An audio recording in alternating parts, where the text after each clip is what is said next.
Hey guys, this is Caris and today I'm going to do my BookTubeAthon Wrap-Up.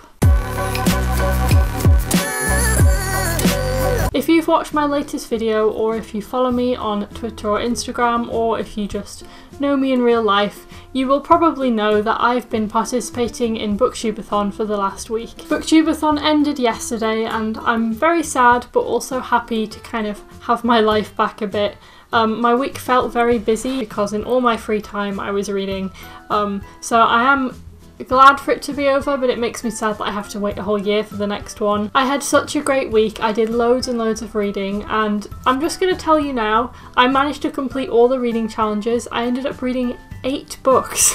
My goal was to read 7 and I really didn't know if I was going to manage it, but I did, and I read an extra 1. I'm so happy that I finally managed to complete BookTubeAthon. I'm just going to go ahead and go through every day individually and tell you what I read, what I thought of it, what challenges I completed, and I hope you enjoy seeing how my BookTubeAthon went. So on day 1 of BookTubeAthon, my main goal was to complete the coin toss challenge. I had to let a coin toss choose my first read, and what it chose was Save the Date by Morgan Matson, and this also completed the challenge of read a book about something you want to do. This book is 417 pages and I managed to read it all in the first day, which I was very happy about.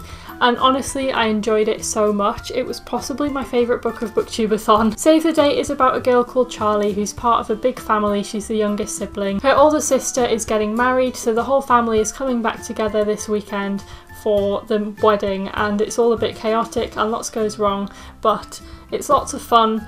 So much fun to read. What I liked most about this book was the family dynamic, because usually in young adult novels, family is kind of just a background thing to the main character's love life or friendships or whatever, whereas this book entirely centres around family relationships. There is romance and friendship stuff as well, but really the main focus of the book is family, and I really love that because I'm such a family person myself. So I really related to the way that she felt about her family, the bond she had with her siblings, and I loved being able to see that represented in a book. So yeah, I just found this book, not only was it fun to read, but it really meant a lot to me. It reflected my own life in a lot of ways. So on day 2, which was Tuesday, I was working from 8 until 4 and then I was going out in the evening, so I only had a couple of hours to read my book.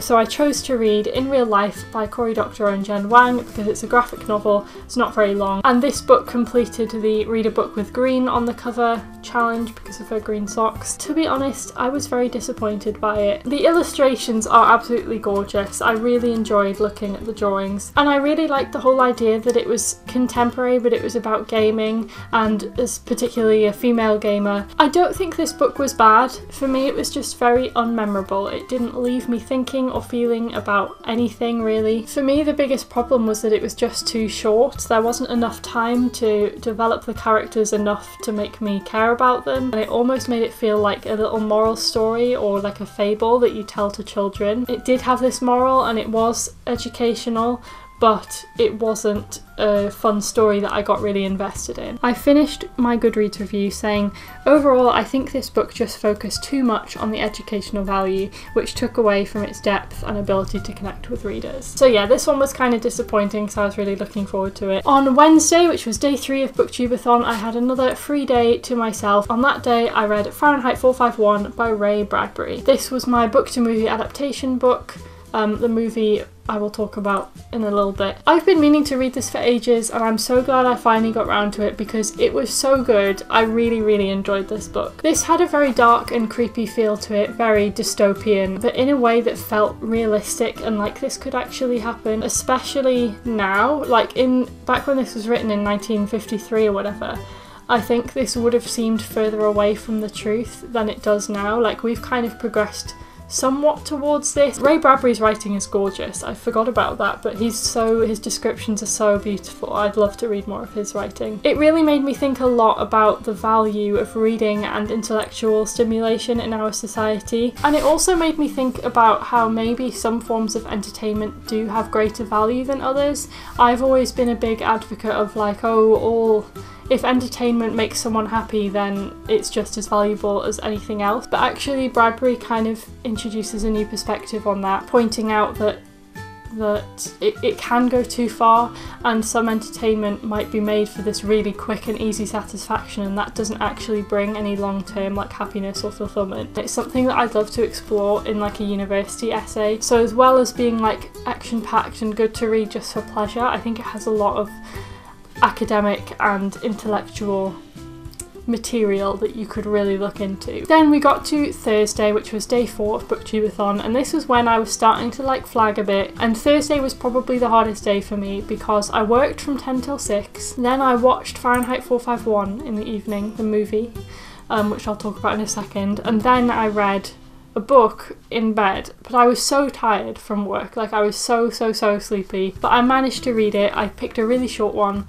which is The Vigilante by John Steinbeck. It's only 50 pages long. The Vigilante by John Steinbeck is a collection of 3 short stories. They talk about race, gender and feminism, mob violence, stuff like that. The only book I'd read by John Steinbeck before was Of Mice and Men, which we read at school, so I didn't really have an appreciation of his writing because I was forced to study it, but he writes really beautifully. He's really good at creating an atmosphere. My favourite short story in this was The Snake because it was kind of creepy. It was just not what I was expecting when I picked up this book. I was expecting stuff like Of Mice and Men, and the first short story was like what I expected, but then the second and third one were quite different. I did enjoy reading these, but actually I'm looking forward to reading it again with like a highlighter and a pen, and to be able to properly delve into everything he says and to find the meaning in the stories. While it was fun reading them for pleasure, I will gain much more from them by looking at them from a more like academic standpoint and like really digging into them, because I bet he said some really like insightful stuff that I just completely missed. If you like John Steinbeck,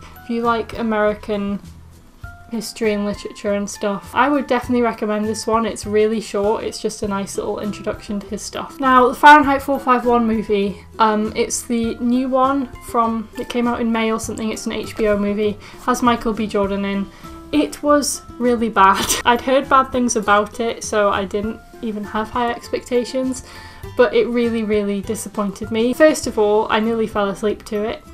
I barely ever fall asleep to movies and TV, it's just not what I do. Probably didn't help that I was tired, but yeah, I just found it really boring. It was just all like way too over the top and intense. Like the book is intense but in a more subtle and creepy way, whereas the film was just like, I'm gonna play all this scary music and lots of fire and it's gonna be creepy, but it just didn't have the same vibes as the book, and they changed so many plot points and they took out characters. It just wasn't good. Like, it wasn't even just a bad adaptation, I think it was a pretty bad movie. I would not recommend that one. I haven't really heard anything good about it either. It's not just me. So I loved the movie. No. I loved the book, but I hated the movie. So then we get to Friday. I was really worried about Friday because I was supposed to be working from 10 till 6, and then I was supposed to be reading The Giver by Lois Lowry after work, which is like 250 pages. However, I got a phone call before I left for work to say that they didn't need me at work. So I got an unexpected day off, which was such a blessing because it meant I had all the time in the world to read The Giver by Lois Lowry. This book completed the challenge to read a book while wearing the same hat the whole time. Here's a picture of me wearing the hat and reading the book. I did forget to wear the hat for like 2 chapters. My granddad came to visit, so I took the hat off and then I forgot to put it back on, but I did wear it the rest of the time. It was very annoying. When I tried to lean back on the sofa, it just like kept getting knocked off.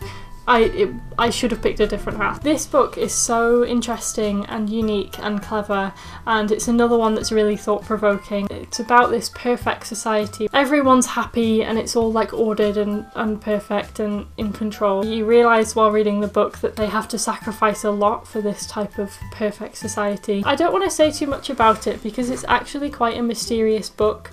It reveals plot details in like drips and drabs throughout. The only thing is, for me, I didn't enjoy it as much as I should have done because I'd already seen the movie, so it meant that the whole concept of it wasn't new or interesting to me. Well, it was interesting, but like it wasn't surprising, and every time there would be like a big reveal or something, I already knew it was coming. Objectively, I can see that it was a really good book, and I did enjoy it more and more as it went on, but I would definitely recommend you read this before watching the movie. But yeah, I love this. If you love dystopian, it's like the perfect dystopian novel. It's not over the top, it's just so good, and I really want to pick up the next 3 books in the quartet. On day 6 of BookTubeAthon, this was another day where I really didn't know how it was going to go, because I went out with my brother in the morning. We didn't get back until like 3 o'clock. My book for this day was Caraval by Stephanie Garber, which is 400 pages long, and I was really concerned as to how I was going to read 400 pages in half a day. I managed it. I was reading until midnight. This was my book with a beautiful spine. That was the challenge this one fulfilled. This book was also kind of disappointing to me. I absolutely loved the concept and the setting of it. The Caraval place that they go to is gorgeous and creepy and intriguing, and I absolutely loved like exploring the world. However, I hated the main character. She was so annoying for like half the book. She got a bit better, but she was so annoying, and the romance just like sprung out of nothing, and it just got in the way of the story for me until again like halfway through. For the first half of the book, I was literally like wanting to slam the book shut in places, and I don't feel that about books very often, but this character made me so angry. The plot was really intriguing, but then at the end it got all very confusing, and that was kind of the point, but it was kind of too much, so it just felt a bit messy. Also, Stephanie Garber was trying to write in this like poetic and beautiful way, which I really love, but I don't think she succeeded. It felt a bit pretentious and forced. There were too many metaphors and things that I don't think worked. I did give it 3 stars on Goodreads because I did enjoy reading it. I just think the amazing concept and setting weren't handled very well, and the characters and the writing kind of let it down. A lot of people loved it, so maybe it's just me, but I wasn't that impressed. So now we reached Sunday, which was the final day of BookTubeAthon. I was busy in the morning and actually for a lot of the afternoon, so I didn't start my books until like 3 or 4 o'clock. The main book I read was We Are Okay by LaCour, and this was just to finish the read 7 books challenge. This book was so good. It was kind of an unexpected gem for me. It was so gorgeously written. LaCour's writing is just like perfection. So beautiful. You really got into the main character's head. It had this really melancholy atmosphere, but it didn't make me feel sad. Like obviously I empathised with the character, but it didn't like leave me feeling like depressed. It was melancholy, but it was hopeful at the same time. The characters were amazing. They were so lovable, so well developed. It was slow paced, not much happened, but it was emotional and character driven. It was probably my I was going to say my joint favourite with Save the Date, but then I remembered Fahrenheit 451 and The Giver were also really good. It was definitely one of my favourites of the week. And then I finished that at maybe 10:30 at night, and I was like, you know what, I've read 7 books, but The Vigilante by John Steinbeck, I feel like a bit of a cheater saying that that was a whole book. So I decided to read another of my 50-page books, and I read Why I Am Not Going to Buy a Computer by Wendell. I wasn't sure what I'd think because I'm not a big reader of non-fiction, but this one was really interesting, and I was very sleepy, so I couldn't properly take it in. That's like the main theme of this, was I was very sleepy. But it was really thought-provoking and interesting, and like The Vigilante, this is one I want to go back through with a highlighter, and like I want to make some notes and really think about some stuff. I didn't agree with everything he said, but he made some really interesting points about who and what we give our money to, and how we should be careful with that. He talked about whether we buy things because we need them or because we're told we need them, how things like technology affects our relationships with other people, and he talks about what our motivations are behind working and living, you know, what our goal is in our career or in our life. He really brought up some very like challenging ideas to think about when we live in this world of technology. It's just really interesting to see where technology has gone since he wrote this and the impact it has on our lives. He makes you think about stuff and kind of reevaluate things. So those are the 8 books I read during BookTubeAthon. I am so pleased I managed to read so many books. BookTubeAthon is one of the most fun weeks of the year for me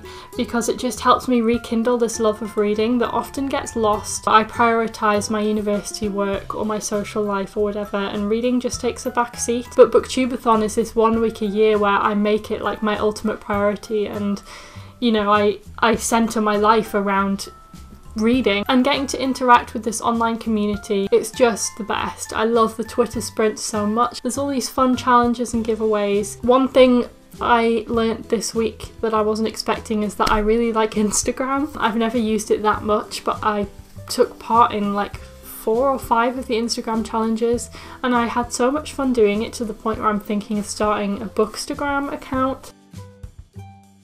So if you've never taken part in BookTubeAthon, I would highly recommend it for next year. You don't have to read 7 books, it's all about just reading more than you normally would. I hope you enjoyed watching this video. If you took part in BookTubeAthon, leave me a comment down below telling me how many books you managed to read. If you enjoyed the video, give it a thumbs up. You can subscribe. Don't know what my next video will be or if it will be soon. Who knows, maybe it'll be another year before I make one. Well, thanks for watching and I will see you next time. Goodbye!